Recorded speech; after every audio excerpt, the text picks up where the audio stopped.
Hello students, ਸਤਿ ਸ਼੍ਰੀ ਅਕਾਲ। ਮੈਂ ਅਮਨ ਚੁਗ ਅੱਜ ਫਿਰ ਹਾਜ਼ਰ ਹਾਂ ਤੁਹਾਡੇ ਆਪਣੇ YouTube ਚੈਨਲ 24/7 ਐਜੂਕੇਸ਼ਨ ਹੱਬ ਤੇ। ਆਪਣੀ ਜਿੰਨੀਆਂ ਵੀ ਪਿਛਲੀਆਂ ਵੀਡੀਓਜ਼ ਆ ਚੁੱਕੀਆਂ ਮੈਨੂੰ ਉਮੀਦ ਹੈ ਤੁਸੀਂ ਉਹ ਸਾਰੀ ਵੀਡੀਓਜ਼ ਇੱਕ ਵਾਰ ਜ਼ਰੂਰ ਵੇਖ ਲਈਆਂ ਹੋਣਗੀਆਂ। ਤੇ ਅੱਜ ਆਪਣਾ ਹੋ ਰਿਹਾ part number 7 of general science best 100+ MCQ answers with explanation. मतलब ਤੁਹਾਨੂੰ ਨਾਲ ਐਕਸਪਲੇਨੇਸ਼ਨ ਵੀ ਦਿੱਤੀ ਜਾਏਗੀ। ਤੇ ਇਹ ਜਿਹੜੀ ਵੀਡੀਓ ਹੈ ਇਹ ਆਪਣੇ ਪੰਜਾਬ ਵਾਰਡ ਅਟੈਂਡੈਂਟ ਵਾਲੇ ਬੱਚਿਆਂ ਲਈ ਤੇ ਆਲਸੋ ਫॉर ETT ਪੇਪਰ 2 ਤੇ ਇਸ ਦੇ ਨਾਲ ਜਿਹੜੇ ਬੱਚੇ NTPC ਵਗੈਰਾ ਦੇ ਵੀ ਵਿੱਚ ਲੱਗੇ ਹੋਏ ਨੇ ਉਹਨਾਂ ਦਾ ਵੀ ਐਗਜ਼ਾਮ ਆਉਣ ਵਾਲਾ ਹੈ ਤਾਂ ਉਹਨਾਂ ਲਈ ਇਹ ਵੀਡੀਓ ਹੈਲਪਫੁਲ ਹੋਏਗੀ। ਤਾਂ ਜੋ students let's start the video. ਅੱਜ ਦਾ ਆਪਣਾ ਫਸਟ क्वेश्चन आ रहा है the number of protons in an atom of an element A is 19, then the number of electron in its ion is dash। एक element है अपने को A ਉਹਦੇ ਚ ਨੰਬਰ ਆਫ ਪ੍ਰੋਟੋਨਸ ਹੈਗੇ ਨੇ 19 ਆਪਣੇ ਕੋਲ। ਆਪਾਂ ਨੂੰ ਕਿੰਨੇ ਨੰਬਰ ਆਫ ਇਲੈਕਟ੍ਰੋਨ ਨਿਕਾਲਨੇ ਨੇ ਜੇ ਉਹਦੇ ਤੇ ਕੀ ਹੋਏਗਾ ਇੱਕ ਇਲੈਕਟ੍ਰੋਨ ਨਿਕਲ ਜਾਵੇਗਾ। ਬਿਕੋਜ਼ ਆਪਾਂ ਨੂੰ ਇਹ ਚੀਜ਼ ਆਂਦੀ ਹੋਏਗੀ ਕਿ ਜਦੋਂ ਕਿਸੇ ਵੀ ਐਲੀਮੈਂਟ ਚ ਇਲੈਕਟ੍ਰੋਨ ਨਿਕਲਦਾ ਹੈ ਤਾਂ ਉਹਦੇ ਉੱਤੇ ਜਿਹੜਾ ਆਂਦਾ ਉਹ ਹੁੰਦਾ ਹੈ ਪੋਜ਼ਿਟਿਵ ਚਾਰਜ। ठीक है जी। तो अपना इनका आंसर देखो सीधा सीधा जब बने जाएगा। देखो नंबर ऑफ इलैक्ट्रॉन्स ते नंबर ऑफ प्रोटॉन्स की होंगे ने हमेशा इक्वल होंगे ने किसी एटम दे विच। ठीक है जी। नंबर ऑफ इलैक्ट्रॉन्स ते प्रोटॉन्स इक्वल होंगे ने तो उन्होंने आप कहने एटॉमिक नंबर, उन्होंने आप आखते हैं एटॉमिक नंबर। ठीक है जी। हुण इत्थे एटॉमिक नंबर सी 19 मतलब अगे दा इलैक्ट्रॉन भी 19 सी उनदे कोल ते उनदे कोल प्रोटॉन्स भी 19 सी। बट वो कहता जो ये आयन दे विच आ गया मतलब इहदे चों एक इलैक्ट्रॉन की हो गया माइनस हो गया निकल गया। एक माइनस हो जाए किन्ने बच जाएंगे 18 तो नंबर ऑफ इलैक्ट्रॉन किन्ने पिछे बच गया अपने कोल 18। 18 इनका की हो जाएगा राइट आंसर हो जाएगा। हुण दोस्तों जे किसी नूं इस चीज़ बारे इन्ना नहीं आइडिया हैगा कि एटॉमिक नंबर की हुंदे है तो उनदे वास्ते मैं लैके आ रहा अपने कोल आयंस जेडे फॉर्म होंगे ने वो होंगे ने या तो कि एक इलैक्ट्रॉन निकल जाए बाहर निकल जाए या इलैक्ट्रॉन उनदे विच होर ऐड हो जाए। ठीक है जी। So ions are formed by the exchange of electrons. First आंदा है पॉजिटिव आयन जिन्हों आपां कहने आ cations. These are called positive charge ions मतलब because they are formed by loss of electron। ਜਦੋਂ ਕਿਸੇ ਵੀ ਐਲੀਮੈਂਟ ਚੋਂ ਇੱਕ ਇਲੈਕਟ੍ਰੋਨ ਨਿਕਲ ਜਾਂਦਾ ਹੈ ਤਾਂ ਉਹਦੇ ਉੱਤੇ ਆਏਗਾ 1 ਪੋਜ਼ਿਟਿਵ ਚਾਰਜ। ਹੁਣ ਇੱਕ ਲਿਖਣ ਦੇ ਆਪਾਂ ਨੂੰ ਜ਼ਰੂਰਤ ਨਹੀਂ ਹੁੰਦੀ। ਠੀਕ ਹੈ ਜੀ। ਫॉर एग्जांपल मैग्नीशियम ਦੇ ਮੈਂ ਵੇਖਾ मैग्नीशियम ਦੇ ਆਊਟਰ ਮੋਸਟ ਇਲੈਕਟ੍ਰੋਨ ਕਿੰਨੇ ਹੁੰਦੇ ਆ 2 ਇਲੈਕਟ੍ਰੋਨ ਹੁੰਦੇ ਆ ਤਾਂ ਉਹਦੇ ਤੇ ਕਿੰਨਾ ਆਂਦਾ 2 ਪੋਜ਼ਿਟਿਵ ਚਾਰਜ। ठीक है जी। ਹੁਣ ਇੱਕ ਗੱਲ ਹੈ ਦੇਖੋ सोडियम ਕੋਲ 11 ਇਲੈਕਟ੍ਰੋਨ ਸੀ मान लो सोडियम ਕੋਲ ਜਾਂ ਆਪਾਂ ਸਿੰਪਲ ਲੈ ਕੇ ਚੱਲੀਏ ਹਾਈਡਰੋਜਨ H ਕੋਲ 1 ਇਲੈਕਟ੍ਰੋਨ ਹੁੰਦਾ ਹੈ ਆ मान लो ਇਹਦੇ ਕੋਲ ਆ ਨਿਊਕਲੀਅਸ ਸੀ ਅੰਦਰ ਛੋਟਾ ਜਿਹਾ ਤੇ ਆਪਣੇ ਕੋਲ ਕਿਸੇ ਐਟਮ ਦੇ ਆ ਕਿਸੇ ਉਹਦੇ ऑर्बिट ਸੀ 1 ਇਲੈਕਟ੍ਰੋਨ ਹੈਗਾ ਸੀ ਇਹਦੇ ऑर्बिट ਵਿੱਚ। ਜਦੋਂ S ਨੇ ਇਸ ਐਟਮ ਦੇ ਵਿੱਚੋਂ 1 ਇਲੈਕਟ੍ਰੋਨ ਨਿਕਲ ਜਾਏਗਾ ਕਿ H ਆयन ਬਣ ਜਾਏਗਾ ਆ ਵਾਲਾ। ਠੀਕ ਹੈ ਜੀ। ਹੁਣ ਇਹਨਾਂ ਨੇ ਇਹ ਚੀਜ਼ ਲਿਖੀ ਹੈ size of cation is always smaller than the atom। देखो एटम ਦੇ ਵਿੱਚ ਇੱਕ ਇਲੈਕਟ੍ਰੋਨ ਹੈਗਾ ਸੀ ਜੇ ਇਹ ਇਲੈਕਟ੍ਰੋਨ ਨਿਕਲ ਜਾਏ ਤਾਂ ਇਹ ਤਾਂ ਐਟਮ ਹੀ ਨਹੀਂ ਹੋਇਆ ਐਟਮ ਐਗਜ਼ਿਸਟ ਹੀ ਨਹੀਂ ਕੀਤਾ ਬਿਕੋਜ਼ ਉਹਦੇ ਇਲੈਕਟ੍ਰੋਨ ਹੀ ਤਾਂ ਮਤਲਬ ਕੀ ਹੋ ਗਿਆ ਇਹਦਾ ਜਿਹੜਾ ਅੱਗੇ ਨਾਲੋਂ ਸਾਈਜ਼ ਸੀ ਉਹ ਕਿਵੇਂ ਡਿਕਰੀਜ਼ ਹੋ ਗਿਆ। ਇਸ ਕਰਕੇ ਤੁਸੀਂ ਇੱਕ ਗੱਲ ਨੂੰ ਹਮੇਸ਼ਾ ਯਾਦ ਕਰਨਾ ਹੈ ਕਿ ਐਟਮ ਦੇ ਨਾਲੋਂ ਜਿਹੜਾ cation ਹੋਏਗਾ ਉਹਦਾ ਸਾਈਜ਼ ਹਮੇਸ਼ਾ ਛੋਟਾ ਹੋਏਗਾ। ठीक है जी। नेक्स्ट आते हैं अनायंस। अनायंस बोले तो नेगेटिव आयंस मतलब they are formed by the acceptation of electron मतलब ਜਦੋਂ ਕੋਈ ਇਲੈਕਟ੍ਰੋਨ accept ਕਰ ਲਵੇ ਤਾਂ ਉਹ ਬਣਦੇ ਨੇ ਅਨਾਇੰਸ ਉਹਨਾਂ ਦੇ ਆਂਦਾ negative charge. For example Cl negative Cl the atomic number ਹੁੰਦਾ 17 ਤੁਹਾਨੂੰ ਆਪਾਂ ਲਿਖਾਂਗੇ 287 ਇਹ ਕਿੰਦੀ ਕੀ ਹੈ it is its electronic configuration। ਹੁਣ ਦੇਖੋ ऑक्टेट रूल ਲਈ मतलब 8 ਇਲੈਕਟ੍ਰੋਨ ਹੋਣ ਲਈ ਇਹਨੂੰ 1 ਇਲੈਕਟ੍ਰੋਨ ਹੋਰ ਆ ਜਾਵੇਗਾ ਤੇ ਇਹਦੇ 8 ਹੋ ਜਾਣਗੇ ਤਾਂ ਇਸ ਕਰਕੇ ਕੀ ਕਰਦਾ ਹੈ Cl ਕਿਸੇ ਕੋਲੋਂ 1 ਇਲੈਕਟ੍ਰੋਨ ਐਕਸੈਪਟ ਹੋ ਕੇ ਇਹਦੇ ਤੇ ਆ ਜਾਂਦਾ 네ਗੇਟਿਵ ਚਾਰਜ। ਹੁਣ ਦੇਖੋ ਅੱਗੇ ਤਾਂ ਇਹਦੇ ਕੋਲ ਕਿੰਨੇ ਆਇਨ ਸੀ ਆਪਣੇ ਕੋਲ 2 8 ਤੇ 7 ਸੀ ਹੁਣ ਹੋ ਗਏ ਆਪਣੇ ਕੋਲ 2 8 ਤੇ 8 2 8 8 ਹੋ ਗਿਆ ਉਹਦੇ ਨਾਲ ਕੀ ਹੋ ਗਿਆ ਇਹਦਾ ਮਤਲਬ ਇਹ ਹੋ ਗਿਆ ਕਿ ਅਨਾਇਨ ਦਾ ਜਿਹੜਾ ਸਾਈਜ਼ ਹੈ ਇਹ ਜਿਹੜਾ ਐਟਮ ਨਾਲੋਂ ਇੰਕਰੀਜ਼ ਹੋ ਗਿਆ ਬਿਕੋਜ਼ ਇੱਕ ਇਲੈਕਟ੍ਰੋਨ ਵਿੱਚ ਐਡ ਹੋ ਗਿਆ ਹੋਰ ਇਸ ਕਰਕੇ ਇਹਦੇ ਜਿਹੜੇ ਐਟਮਸ ਨੇ ਜਾਂ ਸਾਈਜ਼ ਆਫ ਐਟਮ ਉਹ ਇੰਕਰੀਜ਼ ਹੋ ਗਿਆ ਠੀਕ ਹੈ ਜੀ ਤਾਂ ਇਸ ਕਰਕੇ ਤੁਸੀਂ ਇਹ ਚੀਜ਼ ਯਾਦ ਰੱਖਣੀ ਹੈ ਕਿ ਐਟਮ ਨਾਲੋਂ ਨਿੱਕਾ ਸਾਈਜ਼ ਕਿੰਦਾ ਹੁੰਦਾ ਹੈ ਉਹ ਹੁੰਦਾ ਆਪਣੇ ਕੋਲ ਕਟਾਇਨਸ ਦਾ ਤੇ ਐਟਮ ਨਾਲੋਂ ਵੱਡਾ ਸਾਈਜ਼ ਕਿੰਦਾ ਹੁੰਦਾ ਹੈ ਉਹ ਹੁੰਦਾ ਅਨਾਇਨਸ ਦਾ ਠੀਕ ਹੈ ਦੋਸਤੋ ਨੈਕਸਟ ਚੀਜ਼ ਆਂਦੀ ਹੈ ਆਪਣੇ ਕੋਲ which among the following represent the chemical formula for POP POP बोले तो plaster of Paris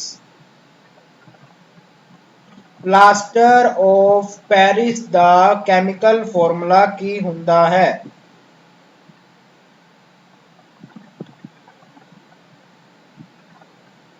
ਤਾਂ ਇਹਦਾ ਜਿਹੜਾ ਰਾਈਟ ਆਂਸਰ ਆਏਗਾ ਉਹ ਆਏਗਾ CaSO4 half H2O CaSO4 half H2O ਇਹਦਾ ਕੀ ਹੈ POP ਦਾ ਰਾਈਟ ਆਂਸਰ ਆਏਗਾ ਆਪਣੇ ਕੋਲ ਇੱਥੇ ਠੀਕ ਹੈ ਜੀ ਆਪਸ਼ਨ ਨੰਬਰ B ਤੇ ਇਹਦੇ ਨਾਲ ਨਾਲ ਕੁਝ ਹੋਰ ਇੰਪੋਰਟੈਂਟ ਆਪਣੇ ਕੋਲ ਹੁੰਦੇ ਨੇ ਜੋ ਕਿ ਆਪਾਂ ਨੂੰ ਯਾਦ ਰੱਖਣੇ ਪੈਣੇ ਆ ਉਹ ਹੈ washing soda baking soda bleaching powder ਤੇ POP ਠੀਕ ਹੈ ਜੀ ਇਹਨਾਂ ਦੇ ਆਪਾਂ ਨੂੰ ਅਨਦਰ ਨੇਮ ਵੀ ਯਾਦ ਰੱਖਣੇ ਨੇ ਤੇ ਇਹਨਾਂ ਦੇ ਆਪਾਂ ਨੂੰ ਕੈਮੀਕਲ ਫਾਰਮੂਲਾ ਵੀ ਯਾਦ ਰੱਖਣੇ ਨੇ ਤੇ ਨਾਲ ਦੇ ਨਾਲ ਇਹਨਾਂ ਦਾ ਯੂਜ਼ ਕਿੱਥੇ ਹੈ ਇਸਤੇਮਾਲ ਕਿੱਥੇ ਹੈ ਉਹ ਵੀ ਆਪਾਂ ਨੂੰ ਯਾਦ ਰੱਖਣਾ ਹੈ ਠੀਕ ਹੈ ਜੀ ਤਾਂ ਇਹ ਚੀਜ਼ਾਂ ਸਾਰੀਆਂ ਇੰਪੋਰਟੈਂਟ ਨੇ ਤੁਸੀਂ ਇਹਦਾ ਸਕਰੀਨਸ਼ਾਟ ਲੈ ਕੇ ਰੱਖ ਸਕਦੇ ਹੋ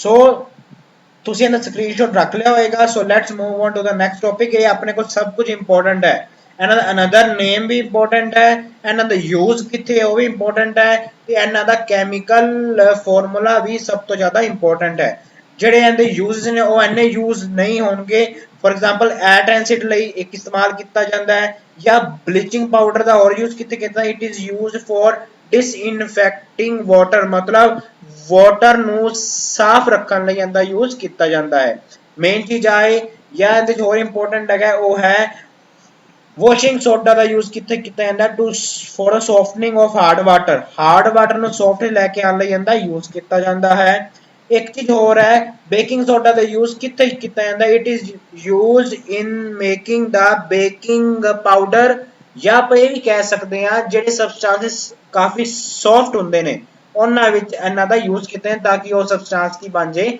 ਸੌਫਟ ਬਣ ਜਾਵੇ ਠੀਕ ਹੈ ਜੀ ਤਾਂ ਇਹ ਸਾਰੇ ਇੰਪੋਰਟੈਂਟ ਇਹਦੇ ਯੂਜ਼ਸ ਸੀ नेक्स्ट आता है how many number of C atoms are joined in spherical molecule of Buckminster Fullerene ਤੁਹਾਨੂੰ ਇਹ ਵੀ ਚੀਜ਼ ਅੱਗੇ ਵੀ ਆ ਚੁੱਕੀ ਸੀ Buckminster Fullerene ਜਿਹੜਾ ਹੈ ਉਹ ਕੀ ਹੈ ਆਪਣੇ ਕੋਲ ਕਾਰਬਨ ਐਟਮ ਦੀ ਇੱਕ ਐਗਜ਼ਿਸਟੈਂਸ ਹੈ ਜਿਹਨੂੰ ਆਪਾਂ ਕਹਿੰਦੇ ਆ ਐਲੋਟ੍ਰੋਪਸ ਆਫ C atom ਠੀਕ ਹੈ ਜੀ ਉਹਦਾ ਮਤਲਬ ਹੁੰਦਾ ਹੈ a substance having same structure but exist in which have same chemical formula but exist in different structures then ਦਾ ਤੁਹਾਨੂੰ ਕੋਲ ਪੁੱਛਿਆ ਹੈ ਕਿ ਬਕਮਿਸਟਰ ਫੁਲਰੀਨ ਦੇ C ਦੇ ਕਿੰਨੇ ਐਟਮ ਅਟੈਚ ਹੁੰਦੇ ਆ ਤਾਂ ਉਹਦਾ ਆਨਸਰ ਆਏਗਾ 60 ਐਟਮਸ 60 ਐਟਮਸ ਅਟੈਚ ਹੁੰਦੇ B ਆਨਸਰ ਇੱਥੇ ਰਾਈਟ ਹੈ ਤਾਂ ਸਟੂਡੈਂਟਸ ਇਹ ਨੇ ਆਪਣੇ ਕੋਲ different forms of C atom ਜਿਹੜਾ C ਹੈ ਉਹ ਆਪਣਾ ਐਗਜ਼ਿਸਟ ਕਰਦਾ in the form of graphite also in the form of diamond and also in the form of Buckminster Fullerene ਹੁਣ ਦੇਖੋ ਇਹਦੇ ਵਿੱਚ ਕੀ ਹੈ ਆਪਣੇ ਕੋਲ ਇਹਦੇ ਵਿੱਚ C ਦੇ 60 ਐਟਮਸ ਲੱਗੇ ਹੁੰਦੇ ਇਸ ਕਰਕੇ ਆਪਣਾ ਜਿਹੜਾ ਆਨਸਰ ਉਹ ਆਏਗਾ 60 ਇਹਦੇ ਨਾਲ ਇਸ ਤੋਂ ਇਲਾਵਾ ਜਿਹੜਾ ਆਪਣੇ ਅਗਲੇ ਆਣਗੇ ਲੈਕਚਰ ਚ ਇੱਕ ਦਾ ਵੀ ਆਏਗਾ ਤੁਹਾਨੂੰ ਐਕਸਪਲੇਨੇਸ਼ਨ ਇਹ ਵੀ ਦਿੱਤੀ ਜਾਏਗੀ ਕਿ what is the difference between the allotropes of C atom ਇਹਨਾਂ ਚ ਕੀ ਅੰਤਰ ਹੈ किस दी स्ट्रक्चर हार्ड है किस इलेक्ट्रिसिटी निकलती है किस नहीं निकलती वो सब कुछ भी इंपॉर्टेंट है जो कि अगे ਤੁਹਾਡੇ ਜਿਹੜੇ ਹੋਰ ਲੈਕਚਰਸ ਹੈ ਉਹਨਾਂ ਵਿੱਚ ਆਏਗਾ नेक्स्ट क्वेश्चन है which of the following forms the basis of modern periodic table मतलब modern periodic table ਦਾ ਆਧਾਰ ਕੀ ਸੀ ਕਿਸ ਦੇ ਉੱਤੇ ਇਹਨੂੰ ਅਰੇਂਜ ਕੀਤਾ ਹੋਇਆ ਸੀ ਐਲੀਮੈਂਟਸ ਨੂੰ option atomic mass, second atomic number, third nucleus, fourth all of this. कहते हैं राइट आंसर है वो है एटॉमिक नंबर। देखो ਜਿਹੜਾ ਆਪਣਾ 올ਡ ਵਾਲਾ ਸੀ ਉਹਨੂੰ ਰੱਖਿਆ ਸੀ ਅਕੋਰਡਿੰਗ ਟੂ ਇੰਕਰੀਜ਼ਿੰਗ ਐਟੋਮਿਕ ਮਾਸ ਦੇ ਵਿੱਚ, ਠੀਕ ਹੈ ਜੀ, ਜੋ ਕਿ ਫਸਟ ਸਾਇੰਟਿਸਟ ਆਪਣੇ ਕੋਲ ਆਇਆ ਸੀ ਹੋਬਰਨੀਅਰ, ਫਿਰ ਆਇਆ ਨਿਊਲੈਂਡ, ਫਿਰ ਆਇਆ ਮੈਂਡਲੀਵ, ਠੀਕ ਹੈ ਜੀ। ਤੇ ਉਹਨੂੰ ਕੀ ਕਿਹਾ ਜਾਂਦਾ ਸੀ, ਜਿਹੜਾ ਉਹਨੇ ਜਸਟ ਇੱਕ ਆਈਡੀਆ ਰੱਖਤਾ ਸੀ ਕਿ ਐਦਾਂ ਦਾ ਹੋਏਗਾ, ਬਟ ਮਿਸਟੇਕ ਉੱਥੇ ਇੱਕ ਹੋਈ ਸੀ ਉਹਨਾਂ ਕੋਲ, they had arrange the element according to increasing atomic mass. But फिर अपने को आया हैनरी मोसले, उन्हें की किया सी एटॉमिक मास की थां ते अकॉर्डिंग टू एटॉमिक नंबर रखे एलिमेंट्स नो, तो बिल्कुल सही अपने को आ गया। बट हाले भी कुछ एक है जी कंपाउंड्स ने, कुछ एक है जी एलिमेंट्स ने जिनकी अरेंजमेंट आपां नूं जिहड़े अज अपना मॉडर्न टेबल है उनदे विच भी एग्जिस्टेंस उनकी सही नहीं लग रही आपां नूं, ठीक है जी। तो यह है अपना अज दा मॉडर्न पीरियोडिक टेबल। देखो ਇਹਦੇ ਚ ਇੰਪੋਰਟੈਂਟ ਕੀ ਕਨਸੈਪਟ ਨੇ, ਇਹ ਸਭ ਤੋਂ ਇੰਪੋਰਟੈਂਟ ਹੈ। ਇਧਰਲੇ ਫਸਟ ਤੇ ਜਿਹੜੇ ਆ ਲੰਬੀਆਂ ਆਈ ਨੀਚੇ ਨੂੰ ਆ ਰਹੀਆਂ ਨੇ ਇਹਨੂੰ ਆਪਾਂ ਕਹਿੰਦੇ ਆ ਜੀ, ਜੀ ਬੋਲੇ ਤੋਂ ਗਰੁੱਪਸ। ਤਾਂ ਪੇਪਰ ਇਸ ਸਭ ਤੋਂ important, how many groups are there, ਕਿੰਨੇ ਨੇ 18, 1 ਤੋਂ ਸਟਾਰਟ ਹੋ ਕੇ 18 ਤੱਕ, ਠੀਕ ਹੈ ਜੀ। ਨੈਕਸਟ ਆਂਦਾ ਜਿਹੜੀ ਆ ਆਪਣੇ ਕੋਲ ਹੈਗੀਆਂ ਹੋਰੀਜ਼ੋਨਟਲ ਰੋਜ਼, ਆ ਵਾਲੀ ਲੰਬੀਆਂ ਜਿਹੜੀਆਂ ਹੈਗੀਆਂ ਇਹਨੂੰ ਕਹਿੰਦੇ ਆਪਾਂ पी, पी बोले तो पीरियड्स, किन्ने ने 7 गए ने। सो एग्जाम इज इंपॉर्टेंट है, how many periods and groups are there in modern periodic table, 7 and 18 ਇਹਦਾ ਆਨਸਰ ਬਣੇਗਾ। ਹੁਣ ਦੋਸਤੋ ਤੁਸੀਂ ਆ ਸੋਚ ਰਹੇ ਹੋ ਕਿ ਸਰ ਇੱਥੇ ਤਾਂ ਆ ਵੀ ਗਏ ਨੇ 2, ਬਟ ਇਹ 2 ਰੋਜ਼ ਇਹਦੇ ਵੇਖੋ ਇੱਥੇ ਤੁਹਾਨੂੰ ਲਿਖਿਆ ਹੋਇਆ ਕਿ ਇਹਦੇ ਵਿੱਚੋਂ ਆ ਵੇਖੋ ਐਲਏ ਤੋਂ ਸਟਾਰਟ ਹੋ ਰਹੀ ਸੀ 57 ਤੋਂ ਬਾਅਦ ਆ ਵਾਲੇ ਐਲੀਮੈਂਟਸ ਇੱਥੇ ਇਕੱਠੇ ਅਰੇਂਜ ਕੀਤੇ ਹੋਏ ਨੇ ਆਪਾਂ 71 ਤੱਕ। ਤੇ ਇਹੀ ਆਪਣੀ ਇਹਦੀ ਕੀ ਹੈ ਅੱਜ ਦੇ ਮਾਡਰਨ ਦੇ ਵਿੱਚ ਹੱਲੇ ਆਪਾਂ ਨੂੰ ਜਿਹੜੀ ਆਪਾਂ ਕਹਿੰਦੇ ਆਂ ਦੀ ਲਿਮਿਟੇਸ਼ਨ ਹੈ, ਜਿਹੜੀ ਇਹਦੀ ਲਿਮਿਟੇਸ਼ਨ ਹੈ ਉਹ ਇਹੀ ਹੈ ਕਿ ਇੱਕ ਤਾਂ ਜਿਹੜਾ ਐਚ ਐਟਮ ਹੈ ਉਹਨੂੰ ਆਪਾਂ 1 ਨੰਬਰ ਤੇ ਰੱਖਿਆ, ਉਹ ਵਾਲਾ ਉਹ ਇਹਨਾਂ ਦੇ ਜਿਹੜੇ ਹੋਰ ਐਲੀਮੈਂਟਸ ਨਾਲ ਨੇ ਉਹਦੇ ਨਾਲ ਹੁੰਦਾ ਕੋਈ ਐਗਜ਼ਿਸਟੈਂਸ ਨਹੀਂ ਹੋ ਰਹੀ ਕੋਈ। ਸੈਕਿੰਡ ਲੈਂਥੇਨਾਈਡ ਸੀਰੀਜ਼ ਆਪਾਂ ਨੂੰ ਕਹਿੰਦੇ ਆ, ਤੇ ਐਕਟੇਨੋਇਡ ਸੀਰੀਜ਼ ਜਿਹੜੀ ਹੁੰਦੀਆਂ ਨੇ ਉਹ ਆਪਾਂ ਅਲੱਗ ਤੋਂ ਰੱਖੀਆਂ ਨੇ। ਇਹ ਦੋ ਆਪਣੇ ਕੋਲ ਸਭ ਤੋਂ ਜ਼ਿਆਦਾ ਹੱਲੇ ਇਹਦੀ ਐਕਸਪਲੇਨੇਸ਼ਨ ਨਹੀਂ ਆ ਰਹੀ ਹੈ। ਹੋਰ ਇੰਪੋਰਟੈਂਟ ਕੀ ਨੇ ਤੁਹਾਨੂੰ ਯਾਦ ਕਰਨਾ ਹੈ, ਫਸਟ ਜਿਹੜਾ ਹੁੰਦਾ ਹੈ ਫਸਟ ਗਰੁੱਪ ਤੇ ਸੈਕੰਡ ਗਰੁੱਪ ਇਹਨੂੰ ਆਪਾਂ ਕਹਿੰਦੇ S block elements. Group number 13 to 18 R called P block elements. ਆ ਵਿਚਕਾਰਲਿਆਂ ਨੂੰ ਕੀ ਆਖਦੇ ਆ ਵਾਲਿਆਂ ਨੂੰ, ਇਹਨਾਂ ਨੂੰ ਆਪਾਂ ਕਹਿੰਦੇ ਆ ਪੀ ਡੀ ਬਲੌਕ ਐਲੀਮੈਂਟ, ਤੇ ਜਿਹੜੇ ਆ ਐਂਡ ਤੇ ਹੈਗੇ ਨੇ ਇਹਨੂੰ ਕਹਿੰਦੇ ਐਫ ਬਲੌਕ ਐਲੀਮੈਂਟਸ, ਠੀਕ ਹੈ ਜੀ। ਇਸ ਤੋਂ ਇਲਾਵਾ ਹੋਰ ਵੀ ਕੁਝ ਇੰਪੋਰਟੈਂਟ ਹੁੰਦੇ ਨੇ ਜੋ ਕਿ ਆਪਣੇ ਅਗਲੇ ਕੁਝ ਜਿਹੜੇ ਵੀ ਹੋਰ ਇਹਦੇ ਤੋਂ ਰਿਲੇਟਡ ਆਣਗੇ ਆਪਣੇ ਕੋਲ ਕੁਐਸਚਨਸ, ਆਪਾਂ ਉਹਦੇ ਚ ਉਹਨੂੰ ਵੇਖ ਲਾਂਗੇ। ਅੱਜ ਦੇ ਲਈ ਤੁਸੀਂ ਇੰਨਾ ਹੀ ਯਾਦ ਰੱਖੋ, 7 ਹੁੰਦੇ ਨੇ ਹੋਰੀਜ਼ੋਨਟਲ ਰੋਜ਼, 18 ਆਂਦੇ ਹੁੰਦੇ ਨੇ ਵਰਟੀਕਲ, ਐਸਪੀਡੀਐਫ ਕੀ ਹੁੰਦੀਆਂ ਨੇ, ਤੇ ਅੱਜ ਦੇ ਮਾਡਰਨ ਦੇ ਵਿੱਚ ਕਿਹੜੀ ਕਿਹੜੀਆਂ ਲਿਮਿਟੇਸ਼ਨ ਹੈਗੀਆਂ ਨੇ ਐਚ ਐਟਮ ਦੀ, ਤੇ ਲੈਂਥੇਨਾਈਡ ਤੇ ਐਕਟੇਨਾਈਡ ਦੀ। ਨੈਕਸਟ ਆਂਦਾ ਹੈ a ray of light is traveling in a direction perpendicular to the boundary of a parallel glass plate। मतलब कोई एक ग्लास ਦੀ ਕੋਈ ਚੀਜ਼ ਪਈ ਹੈ, ਸ਼ੀਸ਼ੇ ਦੀ ਜਿਹੜੀ ਸਲੈਬ ਹੈ ਉਹਦੇ ਤੇ ਜੇ ਕੋਈ ਰੇ 90 ਡਿਗਰੀ ਦੇ ਐਂਗਲ ਤੇ ਆਏਗੀ ਤਾਂ ਉਹਦੀ ਰਿਫਰੈਕਸ਼ਨ ਕਿੰਨੀ ਹੋਏਗੀ? is it refracted towards the normal, is it refracted away from the normal, is it reflected along the same path, or does not get refracted? then the right answer है does not get refracted, ठीक है जी। ਹੁਣ ਇਹਦਾ ਕੁਝ ਬੱਚੇ ਵੀ ਸੋਚ ਰਹੇ ਹੋਣਗੇ ਕਿ ਸਰ ਇਹਦਾ ਜਿਹੜਾ ਸੀ ਆਪਸ਼ਨ ਉਹ ਵੀ ਇਹਦਾ ਐਕੂਰੇਟ ਆਨਸਰ ਹੋ ਸਕਦਾ ਸੀ, ਬਟ ਸੀ ਮੇਰੇ ਦੋਸਤੋ ਇਹਦਾ ਆਨਸਰ ਨਹੀਂ ਹੋਏਗਾ। ਕਿਉਂ? ਇਹਦਾ ਆਪਣੇ ਕੋਲ ਆ ਰਿਹਾ ਰੀਜ਼ਨ, ਬਿਕੋਜ਼ ਜਿਹੜਾ ਐਂਗਲ ਆਫ ਇਨਸੀਡੈਂਸ ਹੁੰਦਾ ਇਹ ਹੁੰਦਾ ਐਂਗਲ ਮੇਡ ਬਾਈ ਇਨਸੀਡੈਂਟ ਰੇ ਵਿਦ ਦਾ ਪਰਪੈਂਡੀਕੂਲਰ ਲਾਈਨ। ਹੁਣ ਇੱਥੇ ਇਨਸੀਡੈਂਟ ਜਿਹੜੀ ਲਾਈਟ ਉਹ ਹੀ ਕਿੰਨੀ ਹੈ 90 ਡਿਗਰੀ ਤੇ ਹੈ, ਤੇ ਮਤਲਬ n ਹੋ ਗਿਆ ਤੇ ਇਨਸੀਡੈਂਟ ਰੇ ਇੱਕੋ ਵਰਗੀ ਹੈ, ਤਾਂ ਇਹਨਾਂ ਚ ਐਂਗਲ ਕਿੰਨਾ ਹੈ 0 ਡਿਗਰੀ ਦਾ। ਜਦੋਂ ਐਂਗਲ ਹੀ 0, ਇਨਸੀਡੈਂਸ ਦਾ ਐਂਗਲ 0, ਤਾਂ ਐਂਗਲ ਆਫ ਰਿਫਰੈਕਸ਼ਨ ਵੀ ਕਿੰਨਾ ਹੋ ਜਾਏਗਾ 0 ਡਿਗਰੀ। ਇਸ ਕਰਕੇ ਇਹਦੇ ਚ ਕੋਈ ਰਿਫਰੈਕਸ਼ਨ ਨਹੀਂ ਹੁੰਦੀ ਜੇ ਇਨਸੀਡੈਂਟ ਰੇ ਕੀ ਹੋਵੇ ਪਰਪੈਂਡੀਕੂਲਰ ਹੋਵੇ ਤਾਂ, ਬਟ ਜੇ ਉਹ ਐਂਗਲ ਤੇ ਆਂਦੀ ਹੋਵੇ ਤਾਂ it will bend towards the normal. ਜੇ ਹਵਾ ਤੋਂ ਹੈਵੀ ਵਿੱਚ ਆਵੇਗੀ, ਜੇ ਹੈਵੀ ਤੋਂ हवा च आवेगी तो फिर की होएगा, it will bend away from the normal. तो ये अपने दो इनके रिजल्ट्स ने। नेक्स्ट है person can not see distance object clearly, मतलब ਉਹਨੂੰ ਜਿਹੜੀਆਂ दूरी ਦੀਆਂ ਵਸਤੂਆਂ ਨੇ ਉਹ ਸਾਫ਼ ਨਹੀਂ ਦਿਖ ਰਹੀਆਂ, ਬਟ ਜਿਹੜੀ ਨਜ਼ਦੀਕ ਦੀਆਂ ਵਸਤੂਆਂ ਨੂੰ ਸਾਫ਼ ਦਿਖ ਰਹੀਆਂ ਨੇ।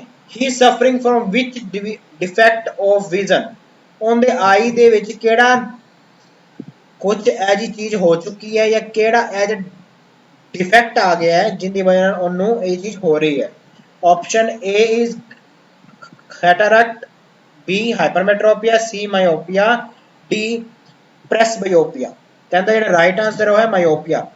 सो स्टूडेंट तुहानू सबसे दिक्कत इत्थे आंदी याद करने च कि मायोपिया होएगा कि हाइपरमेट्रोपिया होएगा। तो देखो स्टूडेंट तुसी एक चीज याद कर लो, जिन्ने भी अपनी एज दे जिन्ने भी स्टूडेंट्स ने निक्के ਜਿਹੜੇ ਬੱਚੇ ਹੁੰਦੇ ਆ ਅਪ ਟੂ 35 ਇਅਰਸ 올ਡ ਤੱਕ, ਉਹਨਾਂ ਨੂੰ ਹਮੇਸ਼ਾ ਐਨਕ ਜਿਹੜੀ ਲੱਗਦੀ ਉਹ ਲੱਗਦੀ ਡਿਊ ਟੂ ਮਾਇਓਪੀਆ, ਬਿਕੋਜ਼ ਉਹਨਾਂ ਨੂੰ ਨਜ਼ਦੀਕ ਦਾ ਦਿਖ ਰਿਹਾ ਹੁੰਦਾ ਹੈ ਬਟ ਜਿਹੜੀ ਚੀਜ਼ਾਂ ਕਾਫੀ डिस्टेंस से पईयां होंदियां ਉਹ ਨਹੀਂ ਸਾਫ਼ ਦਿਖਦੀਆਂ।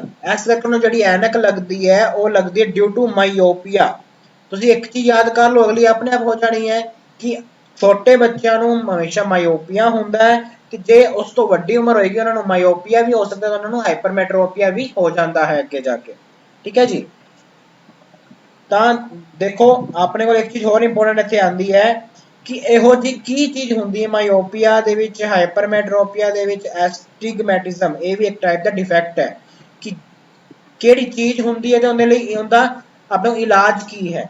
ਤਾਂ ਜਿਹੜਾ ਮਾਇਓਪੀਆ ਹੁੰਦਾ ਹੈ ਉਹਦੇ ਜਿਹੜੀ ਇਮੇਜ ਆਂਦੀ ਹੈ ਉਹ ਦੇਖੋ, image must be form on the retina ਤੇ ਬਣਨੀ ਹਮੇਸ਼ਾ ਜ਼ਰੂਰੀ ਹੈ, ਬਟ ਜੇ ਇਮੇਜ ਉਸ ਤੋਂ ਅੱਗੇ ਬਣਨ ਲੱਗ ਜਾਂਦੀ ਤਾਂ ਆਪਾਂ ਨੂੰ ਹੁੰਦਾ ਮਾਇਓਪੀਆ। ਜੇ ਇਮੇਜ ਰੈਟਿਨਾ ਤੋਂ ਪਿੱਛੇ ਬਣਦੀ ਹੈ ਤਾਂ ਹੁੰਦਾ ਹਾਈਪਰਮੈਟਰੋਪੀਆ। ਤੇ ਜੇ ਇਮੇਜ ਦਾ ਐਂਗਲ ਕੁਝ ਹੋਰ ਆਪਾਂ ਨੂੰ ਕੋਈ ਚੀਜ਼ ਸਿੱਧੀ ਨਹੀਂ ਵਿਖਦੀ ਤਾਂ ਉਹ ਹੁੰਦਾ ਐਸਟਿਗਮੈਟਿਜ਼ਮ। ਠੀਕ ਹੈ ਜੀ। ਤਾਂ ਇਹਦਾ ਇਲਾਜ ਕੀ ਹੈ? ਇਹਦਾ ਇਲਾਜ ਹੈ ਕਿ ਜੇ ਕਿਸੇ ਬੰਦੇ ਨੂੰ ਮਾਇਓਪੀਆ ਮਤਲਬ ਛੋਟੇ ਜਿਹੜੇ ਸਟੂਡੈਂਟ ਏਜ ਦੇ ਬੱਚੇ ਨੇ ਉਹਨਾਂ ਨੂੰ ਜਿਹੜੀ ਆਈ ਦੇ ਵਿੱਚ ਜਿਹੜਾ ਐਨਕ ਦੇ ਵਿੱਚ ਲੈਂਸ ਲੱਗਦਾ ਹੈ ਉਹਦਾ ਨਾਮ ਕੀ ਹੈ? ਇਹ ਵੀ ਬਹੁਤ ਜ਼ਿਆਦਾ ਇੰਪੋਰਟੈਂਟ ਹੈ। ਤਾਂ ਉਹਦਾ ਨਾਮ ਹੈ ਕਨਕੇਵ ਲੈਂਸ। ਛੋਟੇ ਬੱਚੇ ਦੀ ਸਪੈਕਸ ਵਿੱਚ ਕੀ ਯੂਜ਼ ਕੀਤਾ ਜਾਂਦਾ ਹੈ? ਕਨਕੇਵ ਲੈਂਸ ਫॉर ਮਾਇਓਪੀਆ ਡਿਜ਼ੀਜ਼। ਹਾਈਪਰਮੈਟਰੋਪੀਆ ਵਾਸਤੇ ਕੀ ਯੂਜ਼ ਕੀਤਾ ਜਾਂਦਾ ਹੈ? Convex lens. ਤੇ ਐਸਟਿਗਮੈਟਿਜ਼ਮ ਵਾਸਤੇ ਕਿਹੜਾ ਯੂਜ਼ ਕੀਤਾ ਜਾਂਦਾ ਹੈ? ਬਾਈਫੋਕਲ ਲੈਂਸ। ਬਾਈਫੋਕਲ ਲੈਂਸ यूज किया जाता है एस्टिगमैटिज्म वास्ते। ठीक है जी। नेक्स्ट अपने को आंदा है जे आपा पोटेंशियल डिफरेंस सेम रखिए and resistance of the circuit is half, then what will be the effect on I? I बोले तो करंट। जे पोटेंशियल डिफरेंस V की रखे जाए सेम, R ਨੂੰ ਅੱਗੇ ਨਾਲ ਹਾਫ ਹੋ ਗਿਆ ਤਾਂ I ਤੇ ਕੀ ਅਸਰ ਪਏਗਾ? ਤਾਂ ਸਟੂਡੈਂਟ ਤੁਹਾਨੂੰ ਇਹਦੇ ਵਾਸਤੇ ਕੀ ਯੂਜ਼ ਹੋਏਗਾ ਇੱਥੇ? ਓਮਸ ਲਾ। ਓਮਸ ਲਾ ਹੁੰਦਾ V I into R। V मतलब पोटेंशियल डिफरेंस, I बोले तो जो आप निकालना है, R होती है रेजिस्टेंस। जे I निकालना तो I की हो जाएगा V बटा R। देखो जो V है उन्होंने तो उन्ना ही रखा। हम जो अपने को I जो हुन आ रहा है IN लिखता, मतलब I जो हुन बनेगा उन्होंने मैं IN मान लो लिख देना। तो जो V होता सेम R अगे नाल हाफ हो गया, अपॉन हाफ आना सी, अपॉन ਦੇ ਵਿੱਚ ਹਾਫ ਆ ਗਿਆ, ਮਤਲਬ ਅੱਜ ਉੱਪਰ ਆ ਜਾਏਗੀ। ਤਾਂ IN ਕਿੰਨਾ ਹੋ ਜਾਏਗਾ? 2 into IN ਆਪਣੇ ਕੋਲ ਹੋ ਜਾਏਗਾ 2 into V by R। ਦੇਖੋ I ਤੇ IN ਵਿੱਚ ਅੰਤਰ ਕਿੰਨਾ ਹੈ? I ਹੈਗਾ ਸੀ V by R, ਕਹਿੰਦੀ ਪੁੱਟ ਕਰਤੀ ਵੈਲਿਊ I, ਤਾਂ IN ਕਿੰਨਾ ਬਣ ਜਾਏਗਾ? ਤਾਂ ਜਿਹੜਾ ਹੁਣ ਜਿਹੜਾ ਆਵੇਗਾ I ਉਹ ਕਿੰਨਾ 2 into I, ਅੱਗੇ ਨਾਲੋਂ ਕਿੰਨਾ ਹੋ ਗਿਆ? 2 ਟਾਈਮਸ। ਤਾਂ ਇਹਦਾ ਆਂਸਰ ਬਣੇਗਾ डी ऑप्शन। ऐसे इस्तेमाल की किया आप ohm's law which means V is directly proportional to I। तो जो आप प्रोपोर्शनैलिटी साइन करने उत्ते R आंदा, R एक की होंदा है रेजिस्टेंस। हुण रेजिस्टेंस की होंदी है? इहो जी चीज किसी अप्लायंस की एक इहो जी चीज। देखो हवा च भी जे आप अगे नूं वधने आ तां हवा आपां नूं अगे वधण तो रोकदी है, ਤਾਂ ਐਦਾਂ ਹੀ ਇਹੋ ਜੀ ਚੀਜ਼ ਜਿਹੜੀ ਅਮਾਉਂਟ ਆਫ ਆਈ ਨੂੰ ਅੱਗੇ ਆਉਣ ਤੋਂ ਰੋਕਦੀ ਹੈ ਤਾਂ ਉਹਨੂੰ ਕਹਿੰਦੇ ਆ ਰੈਜ਼ਿਸਟੈਂਸ। ਠੀਕ ਹੈ ਜੀ। ਨੈਕਸਟ ਕੁਐਸਚਨ ਹੈ which of the following is the most malleable metal?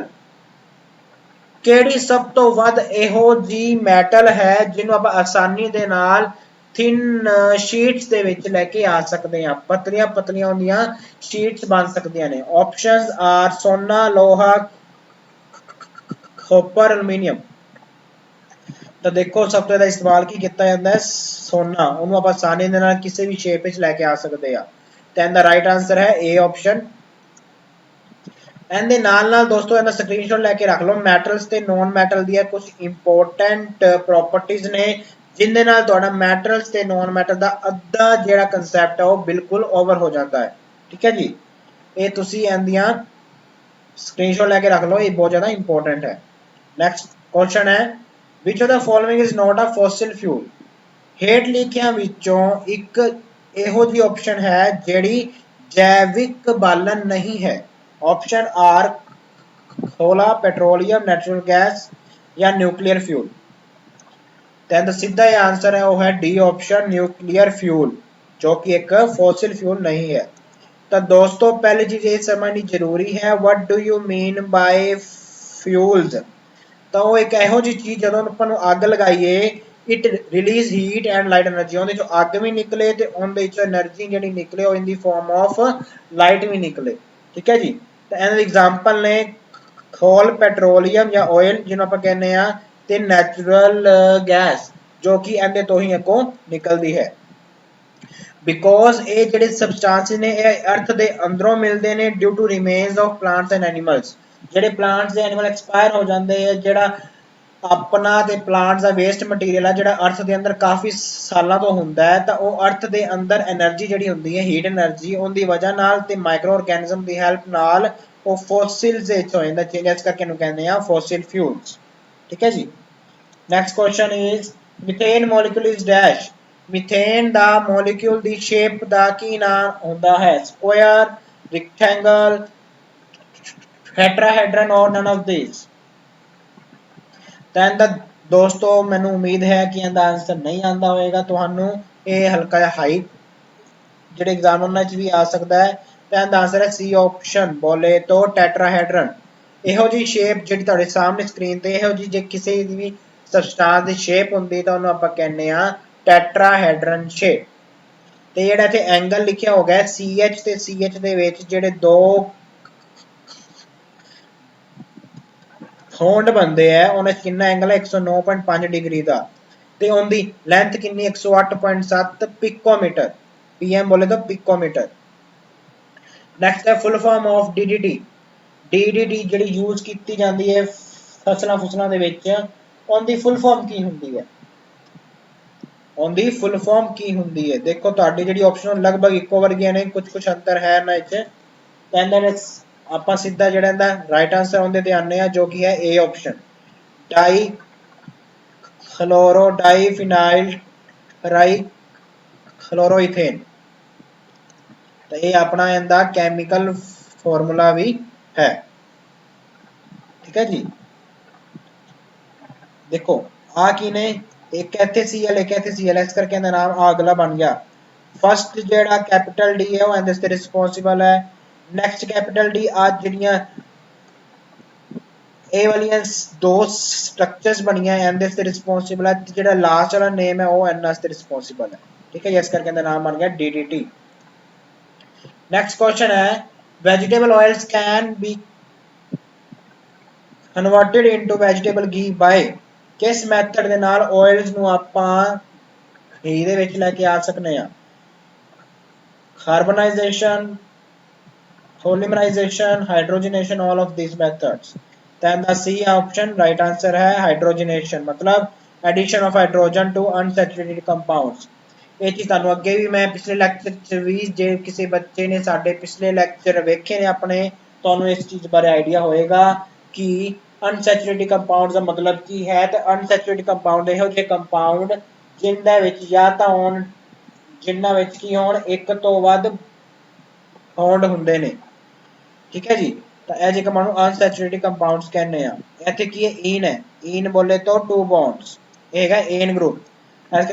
ਇਸ ਕਰਕੇ ਇਥੀਨ ਨੂੰ ਜਦੋਂ ਆਪਾਂ H2 ਦੀ ਹੈਲਪ ਦੇ ਐਡੀਸ਼ਨ ਦੇ ਨਾਲ ਇੱਕ ਇੱਕ H ਹੋਰ ਐਡ ਹੋ ਜਾਏਗਾ। ਆ ਇਲੈਕਟ੍ਰੋਨ ਇਹਨੇ ਲੈ ਲਿਆ, ਆ ਇਲੈਕਟ੍ਰੋਨ ਇਹਨੇ ਲੈ ਲਿਆ, ਇੱਕ H ਇੱਥੇ ਲੱਗ ਗਿਆ, ਇੱਕ H ਇੱਥੇ ਲੱਗ ਗਿਆ, ਇਹ ਬਣ ਗਿਆ ਇਥੇਨ। ਤੇ ਜਿਹੜਾ ਆ ਉੱਪਰ ਲਿਖਿਆ ਹੈ ਕੀ ਹੁੰਦੇ ਨੇ, these are known as which increase the speed of the reaction are known as catalyst। ਠੀਕ ਹੈ ਜੀ, ਇਹ ਇੱਥੇ ਯੂਜ਼ ਕੀਤੇ ਜਾਂਦੇ ਨੇ। ਨੈਕਸਟ ਕੁਐਸਚਨ ਹੈ the impurity present in an ore, ore ਦੇ ਵਿੱਚ ਜਿਹੜੀਆਂ ਅਸ਼ੁੱਧੀਆਂ ਹੁੰਦੀਆਂ ਹਨ ਉਹਨੂੰ ਕੀ ਕਹਿੰਦੇ ਹਾਂ? Options are gangue, alloys, minerals, flux। ਕਹਿੰਦੇ ਨੇ ਰਾਈਟ ਆਂਸਰ ਹੈ A ਆਪਸ਼ਨ। ਇੰਪਿਓਰਿਟੀ ਜਿਹੜੀ ਓਰ ਦੇ ਵਿੱਚ ਹੁੰਦੀ ਹੈ ਉਹਨੂੰ ਆਪਾਂ ਕਹਿੰਦੇ ਆ ਹੈਂਗਿਓ। ਤੇ ਇਹਦੇ ਨਾਲ ਨਾਲ ਆਪਾਂ ਨੂੰ ਇਹ ਵੀ ਇੰਪੋਰਟੈਂਟ ਹੈ what is the difference between minerals and ore। ਜਿਹੜੇ ਮਿਨਰਲਸ ਹੁੰਦੇ ਨੇ, ਜਿਹੜੇ ਆਪਾਂ ਅਰਥ ਤੋਂ, ਜੇ ਕੋਈ ਅਰਥ ਦੇ ਸਰਫੇਸ ਤੋਂ ਜਾਂ ਅਰਥ ਦੇ ਨੀਚੋਂ ਜਦੋਂ ਕੋਈ ਐਲੀਮੈਂਟ ਜਾਂ ਕੋਈ ਚੀਜ਼ ਨਿਕਾਲਦੇ ਆ, ਜਿਹੜੀ ਚੀਜ਼ ਇੱਥੇ ਮਿਲਦੀ ਉਹਨੂੰ ਆਪਾਂ ਕਹਿੰਦੇ ਮਿਨਰਲ। ਤੇ ਉਸ ਮਿਨਰਲ ਦੇ ਵਿੱਚੋਂ ਜਦੋਂ ਆਪਾਂ ਕਿਸੇ ਇੱਕ ਪਾਰਟਿਕੂਲਰ ਮੈਟਲ ਨੂੰ ਨਿਕਾਲਦੇ ਆ ਉਹ ਬਣ ਜਾਂਦੀ ਓਰ। ਠੀਕ ਹੈ ਜੀ। ਨੈਕਸਟ ਕੀ ਹੈ on all minerals R note on. ਦੇਖੋ ਸਾਰੇ ਜਿਹੜੇ ਆਪਣੇ ਅਰਥ ਤੋਂ ਨੀਚੇ ਨਿਕਲਦੇ ਜ਼ਰੂਰੀ ਨਹੀਂ ਉਹਦੇ ਵਿੱਚੋਂ ਸਿੱਧੇ ਆਪਾਂ ਨਿਕਾਲ ਸਕੀਏ ਓਰਸ। ਓਰਸ ਉਹਦੇ ਚੋਂ ਅਲੱਗ ਵੀ ਆਪਾਂ ਨਿਕਾਲ ਸਕਦੇ ਹਾਂ, ਬਟ ਜਿਹੜੇ ਓਰਸ ਨੇ ਉਹ ਇੱਕ ਉਹਦਾ ਹਿੱਸਾ ਹੁੰਦਾ ਹੈ ਮਿਨਰਲ ਦਾ। ਇਸ ਕਰਕੇ ਲਿਖਿਆ all ores are essential minerals too। Option ਨਾਲ ਰੱਖੀਆਂ ਗਈਆਂ, ਨਾਲ ਇਹਦੀਆਂ ਐਗਜ਼ਾਮਪਲ ਦਿੱਤੀਆਂ ਗਈਆਂ। ਜਿਹੜਾ ਆਪਣਾ ਮਿਨਰਲ ਹੈ ਉਹਦੀ ਐਗਜ਼ਾਮਪਲ ਅਲੱਗ ਹੈ ਐਲੂਮੀਨੀਅਮ ਦੇ, ਜਿਹੜਾ ਮਿਨਰਲ ਨੂੰ ਕਹਿੰਦੇ ਖਲੇ, ਤੇ ਜਿਹੜੇ ਆਕਸਾਈਡ ਹੈ ਇਹ ਇਹਦਾ ਔਰ ਹੈ aluminium the. Next question, CaO plus H2O forms CaOH2। This type of reaction is option are combination reaction, decomposition reaction, isomerization reaction। ਇਹਨਾਂ ਵਿੱਚ ਕੋਈ ਨਹੀਂ। ਤਾਂ ਦੇਖੋ ਟੂ ਐਲੀਮੈਂਟ ਜਦੋਂ ਇਕੱਠੇ ਹੋ ਕੇ ਇੱਕ ਸਿੰਗਲ ਵਿੱਚ ਆਉਂਦੇ ਨੇ ਤਾਂ ਉਹਨੂੰ ਆਪਾਂ ਕਹਿੰਦੇ ਆ ਫਸਟ ਆਪਸ਼ਨ ਸੰਯੋਜਨ। ਠੀਕ ਹੈ ਜੀ, ਇਹਦਾ ਆਂਸਰ ਆਏਗਾ A ਆਪਸ਼ਨ। ਇਸ ਤੋਂ ਇਲਾਵਾ ਆਪਣੇ ਕੋਲ ਇੰਪੋਰਟੈਂਟ ਜਿਹੜੇ ਉਹ ਆਪਣੀ ਸਕਰੀਨ ਤੇ ਆ ਚੁੱਕੇ, ਤੁਸੀਂ ਇਹਦਾ ਸਕਰੀਨਸ਼ਾਟ ਲੈ ਕੇ ਰੱਖ ਸਕਦੇ ਹੋ। ਮੈਂ ਇੱਥੇ A ਤੇ ਜਿਹੜਾ ਫਸਟ ਸ਼ੋ ਕੀਤਾ A ਤੇ B ਦਾ ਮਤਲਬ ਟੂ ਅਲੱਗ-ਅਲੱਗ ਐਲੀਮੈਂਟਸ ਨੇ। ਜਦੋਂ ਦੋ ਇਕੱਠੇ ਹੁੰਦੇ ਆ, ਜਦੋਂ ਦੋ ਕੰਬਾਈਨ ਹੋਣਗੇ ਤਾਂ ਉਸ ਰਿਐਕਸ਼ਨ ਨੂੰ ਬੋਲੇਗਾ ਕੰਬੀਨੇਸ਼ਨ ਰਿਐਕਸ਼ਨ। ਤੇ ਉਹਨੂੰ ਜੇ ਆਪਾਂ ਉਲਟਾ ਰੱਖ ਦਈਏ ਤਾਂ ਮਤਲਬ ਇੱਕ ਕੰਪਾਊਂਡ ਦੇ ਹਿੱਸੇ ਹੋ ਜਾਣ ਅੱਗੇ, ਉਹ ਹੁੰਦੀ ਹੈ ਡੀਕੰਪੋਜੀਸ਼ਨ ਰਿਐਕਸ਼ਨ। ਤੇ ਜੇ ਕਿਸੇ ਕੰਪਾਊਂਡ ਦੀ ਆਕਸੀਜਨ ਨਾਲ ਰਿਐਕਸ਼ਨ ਹੁੰਦੀ ਹੈ ਉਹਨੂੰ ਕਹਿੰਦੇ ਆ ਕੰਬਸ਼ਨ ਰਿਐਕਸ਼ਨ। ਐਸਿਡ ਦੀ HCl ਦੀ NaOH, acid plus base form salt and water. This reaction is known as neutralization reaction. ਤੇ ਲਾਸਟ ਹੁੰਦੀ ਡਿਸਪਲੇਸਮੈਂਟ ਰਿਐਕਸ਼ਨ। ਮਤਲਬ ਦੇਖੋ ਇਹ ਵੀ ਅੱਗੋਂ ਟੂ ਡਿਫਰੈਂਟ ਟਾਈਪ ਦੀ ਹੁੰਦੀ ਹੈ। ਇੱਕ ਸਿੰਗਲ ਡਿਸਪਲੇਸਮੈਂਟ ਹੁੰਦੀ ਹੈ, मान लो मैं एग्जांपल लेना HCl प्लस Na, ये हैगी सिंपल डिस्प्लेसमेंट तो बन जाएगा NaCl plus H2, NaCl plus H2 हैगी सिंगल डिस्प्लेसमेंट रिएक्शन। ਤੇ ਜੇ ਆਪਣੇ ਕੋਲ ਇੱਥੇ ਇੱਕ ਐਲੀਮੈਂਟ ਸੀ ਤੇ ਇੱਕ ਨਾਲ ਆ ਐਲੀਮੈਂਟ ਸੀ ਤੇ HCl ਇੱਕ ਅਲੱਗ ਕੰਪਾਊਂਡ ਸੀ, ਤੇ ਜੇ ਆਪਾਂ ਐਲੀਮੈਂਟ ਦੀ ਥਾਂ ਤੇ ਇੱਧਰ ਵੀ ਕੰਪਾਊਂਡ ਲੈ ਲਈਏ, ਇੱਧਰ ਵੀ ਕੰਪਾਊਂਡ ਲੈ ਲਈਏ ਤਾਂ ਉਹਨੂੰ ਕਹਿੰਦੇ ਆ ਹਬਲ डिस्प्लेसमेंट रिएक्शन, जो कि ਇੱਥੇ ਲਿਖੀ ਦਿੱਤੀ ਗਈ ਹੈ। नेक्स्ट क्वेश्चन है which ions is responsible for temporary hardness of water। एक सॉफ्ट वाटर ਹੁੰਦਾ ਹੈ, ਇੱਕ ਹਾਰਡ ਵਾਟਰ ਹੁੰਦਾ ਹੈ। ਹਾਰਡ ਜਿਹੜਾ ਹੁੰਦਾ ਉਹ ਆਪਾਂ ਨੂੰ ਆਪਣੇ ਸੇ ਅੱਛਾ ਨਹੀਂ ਹੁੰਦਾ ਬਿਕੋਜ਼ ਉਹਦੇ ਚ ਇੱਕ ਆਇਨਸ ਹੁੰਦੇ ਆ। ਉਸ ਆਇਨਸ ਦਾ ਕੀ ਨਾਮ ਹੈ? ਸੋਡੀਅਮ, ਜ਼ਿੰਕ और मैग्नीशियम। ਤਾਂ ਇਹਦਾ ਰਾਈਟ ਆਂਸਰ ਹੈ ਮੈਗਨੀਸ਼ੀਅਮ ਆਇਨਸ। ਠੀਕ ਹੈ ਜੀ। ਤਾਂ ਇਹ ਆਪਣੇ ਕੋਲ ਇੰਪੋਰਟੈਂਟ ਹੈ ਤੇ difference between hard water and soft water. Hard water ਜਿਹੜਾ ਹੁੰਦਾ ਹੈ ਉਹਦੇ ਵਿੱਚ ਹਾਈ ਅਮਾਉਂਟ ਆਫ ਕੀ ਹੁੰਦੇ ਨੇ ਮਿਨਰਲਸ ਹੁੰਦੇ ਨੇ, ਸੌਫਟ ਵਿੱਚ ਲੈਸ ਅਮਾਉਂਟ ਆਫ ਮਿਨਰਲਸ ਹੁੰਦੇ ਨੇ। ਜਿਹੜਾ ਹਾਰਡ ਵਾਟਰ ਇੰਪੋਰਟੈਂਟ ਸਭ ਤੋਂ ਜ਼ਿਆਦਾ ਇਹਦੇ ਵਿੱਚ ਕੀ ਹੈ ਕਿ ਇਹਦੇ ਵਿੱਚ ਮੈਗਨੀਸ਼ੀਅਮ ਦੇ ਨਾਲ ਨਾਲ ਹੋਰ ਆਇਨਸ ਕਿਹੜੇ ਨੇ, which ions are responsible for hard water. ਤਾਂ ਆਪਸ਼ਨ ਹੈ Ca2 ਪੋਜ਼ਿਟਿਵ ਜਾਂ Mg2 ਪੋਜ਼ਿਟਿਵ। ਠੀਕ ਹੈ ਜੀ। ਤੇ ਉਹਨਾਂ ਵਾਸਤੇ ਜਿਹੜਾ ਸੌਫਟ ਵਾਟਰ ਉਹਦੇ ਚ ਹੁੰਦੇ ਨੇ Na ਪੋਜ਼ਿਟਿਵ ਬੋਲੇ ਤੋਂ ਸੋਡੀਅਮ ਆਇਨਸ। ਨੈਕਸਟ ਇੰਪੋਰਟੈਂਟ ਕਿਹੜਾ ਆ ਵਾਲਾ, ਜਿਹੜੇ ਸਾਬੁਣ ਹੁੰਦੇ ਨੇ ਉਹ ਅੱਛੇ ਹੁੰਦੇ ਨੇ ਕਿੰਦੇ ਵਿੱਚ, ਸੌਫਟ ਵਾਟਰ ਦੇ ਵਿੱਚ, ਬਟ ਹਾਰਡ ਵਾਟਰ ਦੇ ਵਿੱਚ ਉਹ यूज नहीं की जाती, उनकी थां ते की यूज किए जाते हैं, डिटर्जेंट यूज किए जाते हैं सोप की थां ते in hard water. Next question है sum of number of proton and number of neutron is called. Proton ते न्यूट्रॉन्स दी संख्या दे जोड़ नूं कहंदे हन mass number, atomic number, isotope, none of this. तो जेड़ा राइट आंसर है वो है मास नंबर। देखो तुहानू ये चीज अगे भी मैं समझा चुका, एटॉमिक नंबर की होंदा, atomic number is equal to number of proton या इलेक्ट्रॉन, बिकॉज वो आपस में इक्वल होंगे है। बट जेड़ा मास नंबर होंदा number of protons plus neutrons. Second है कि देखो एन दे विच सिर्फ किंदे ते atomic number depends upon electron और protons, so it is not affected by number of neutrons. But जे नंबर ऑफ जेड़े न्यूट्रॉन्स ने वो अगे पिछे हो जाएंगे तो उन्हों का जेड़ा मास नंबर वो भी अड अड हो जाएगा। नेक्स्ट लिखे आइसोटॉप्स। आइसोटॉप्स होंगे हैं जिन्हें सेम एटॉमिक नंबर होवे डिफरेंट मास होवे, ठीक है जी। इस करके लिखा है which have same atomic number but different mass numbers. ते एंदा उल्टा जेड़ा होंदा isobars which have different atomic number same mass number, ठीक है जी। ये अपने वास्ते इंपॉर्टेंट सी है। नेक्स्ट क्वेश्चन है chemical formula for sodium sulphate. Sodium sulphate का केमिकल फॉर्मूला की है Na2SO4 NaSO4 Na2SO4 3 Na3SO4। कहता राइट आंसर है Na2SO4। क्यों? देखो तुहानू ये चीज तुहानू अगे भी मैं सिखाई है पिछले लैक्चर दे विच। Na दा हुंदा एक आउटर मोस्ट इलेक्ट्रॉन, SO4 दी कितनी हुंदी है, SO4 हैज 2 वैलेंसी, ते आपस में उल्टे होंदे ने तो बन जाएगा Na2SO4। नेक्स्ट क्वेश्चन है chemical formula for carbon tetrachloride. हुण तुहानू इसदा जेड़ा नेम है उहदे तो ही आइडिया हो जाना चाहिए है कि इसदा एग्जैक्ट केमिकल फॉर्मूला की होएगा। देखो एक है C एक है Cl। तुहानू पता है इहदी हुंदी है आउटर मोस्ट एक इलेक्ट्रॉन रिक्वायर्ड है टू कंप्लीट इट्स ऑक्टेट, मतलब इहदी वैलेंसी एक है ते जेड़ा C है उहदी वैलेंसी हुंदी है 4, तो कितना बनेगा C1CCl4। एक लिखने की लोड़ नहीं होंगी, इस करके आंसर बनेगा CCl4। Next question sodium carbonate direct with acid to form, मतलब जेड़ा Na2CO3 है उनकी जो रिएक्शन मान लो HCl वर्गे एसिड के नाल होंदी है तो की चीज निकलती है उनके तो CO, CO2, C या O2।